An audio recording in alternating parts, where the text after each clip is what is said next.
Is that. Next अभी अगले page पे हम जाएंगे तो एक फिगर दिया गया है। Figure shows tracks of 3 charge particles in uniform electrostatic field. 3 charge particle के लिए पाथ गिवन है। गिव द साइन, आपको क्या बताना, पहले तो साइन यानी पॉजिटिव निगेटिव बताना है, कौन सा चार्ज पॉजिटिव है कौन सा निगेटिव है। Which has the highest charge to मास।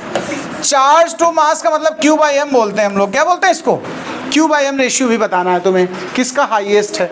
चलिए डायग्राम पे आते हैं। क्वेश्चन कुछ इस तरीके से हमारे पास है, देखो लिसन केयरफुली। हमें तीनों चार्ज पार्टिकल का साइन बताना है। पहले आप बताओ ये प्लेट ऊपर वाली किस तरह का चार्ज है, ऊपर वाली प्लेट के पास पॉजिटिव और नीचे वाली प्लेट के पास कैसा चार्ज है। अब आप बताओ कोई चार्ज पार्टिकल इनके बिटवीन से पास होगा, अगर वो पॉजिटिव होगा तो निगेटिव प्लेट की तरफ अट्रैक्ट होगा कि नहीं होगा, और निगेटिव होगा तो पॉजिटिव प्लेट की तरफ। अपोजिट चार्ज ही तो अट्रैक्ट करते हैं। तो जो चार्ज पार्टिकल पॉजिटिव प्लेट की तरफ डाइवर्ट हो रहे हैं, इसका मतलब उनका नेचर कैसा है, निगेटिव है। तो हम कहेंगे particle 1 and particle 2 are negative, इनका साइन निगेटिव हो गया। वाइल पार्टिकल 3 है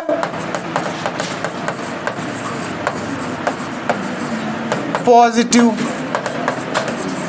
साइन,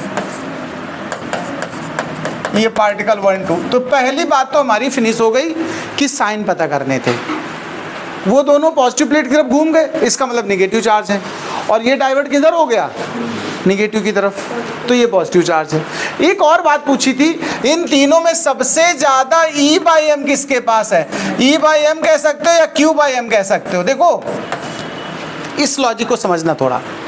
क्वेश्चन कह रहा है इन तीनों ही पार्टिकल्स में किसके पास highest value of charge and mass ratio.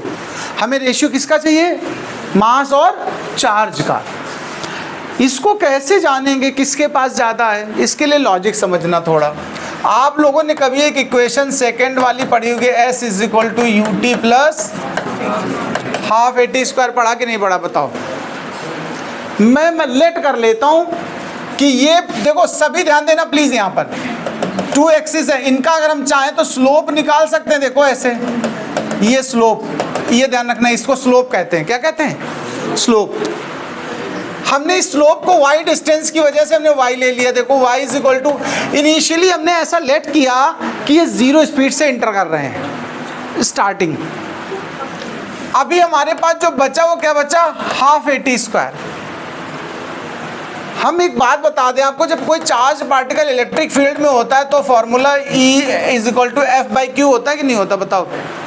अगर कोई चार्ज पार्टिकल इलेक्ट्रिक फील्ड में हो तो उस पर फोर्स काम करेगा, फोर्स हो जाएगा QE। कितना हो जाएगा, QE, E for electric field. और फोर्स का होता क्या फॉर्मूला, MA। तो A इज इक्वल टू क्या बना, Q by M of E। देखो ध्यान से देखो, ये A निकाला मैंने, एक्सेलरेशन। इस एक्सेलरेशन को यहाँ रख लो आके देखो, तो y is equal to half Q by M ET square बना कि नहीं बना बताओ। कुल मिला के हम यहाँ से कह सकते हैं एक कंक्लूजन कि Q by M directly proportional to y। देखो जो Q और M का रेशियो है y पर डिपेंड कर रहा कि नहीं कर रहा है। y मतलब होता है वर्टिकल डिस्प्लेसमेंट। यहाँ इस डायग्राम में देखो, इन तीन में से तीनों को आप ध्यान से केयरफुल्ली मेजर करिएगा। यहाँ पर थोड़ा अच्छा डायग्राम नहीं बना, एग्जाम में अगर ऐसा कुछ आएगा तो प्रॉपर दिखेगा किसका ज़्यादा स्लोप है, यानी कौन ज़्यादा टिल्ट हो गया वाई डायरेक्शन में। फिलहाल यहाँ पर थर्ड वाला ज़्यादा कर्वेचर क्रिएट कर रहा है। देखो इस सामने से मुड़ करके इतना मुड़ गया। देखो थर्ड पार्टिकल को ध्यान से देखो, तीनों से आप क्या करिएगा, आपके पास बुक होगी या आपके क्वेश्चन पेपर में बन के डायग्राम आएगा, आप स्केल लेना सीधा और जहाँ से इंटर हो रहा है सीधी सीधी तीनों की लाइन ट्रेस कर देना और ये हाइट बना लेना, मेजर कर लेना किसका ज़्यादा हाइट आ रहा है। जिसका वाई एक्सिस ज़्यादा होगा वही ग्रेटर Q बाई M वाला होगा। यहाँ पर थर्ड पार्टिकल है, कौन ज़्यादा ये देखो यहाँ से अगर स्ट्रेट मिलाओ क्लियर दिख भी रहा है, इसकी सिचुएशन इतनी ज़्यादा है। अदर किसी की जब लाइन सीधी करोगे तो यहाँ तक सीधा रहा है देखो, और ये यहीं से मुड़ने लगा, तो ज़्यादा डेविएशन किसने किया होगा, थर्ड वाले ने। तो हम कहेंगे थर्ड पार्टिकल है third particle have maximum value of Q by m। Note कर लीजिए इस क्वेश्चन को, फिर अगले पे बात करते हैं।